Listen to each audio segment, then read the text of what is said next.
Ayrılığın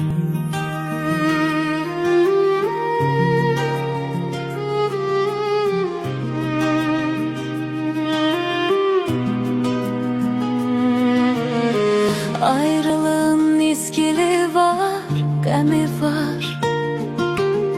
Sınıq könlün mücərrəd aləmi var. Allah'ın yazısı bir qələmi var. O da qismətimə yazdı ayrılıq. Nə rəngin bilirdim, nə zillətini. Payıma düşdü mü daha çətinli. Gözlədim Rəbbimin mərhəmətini.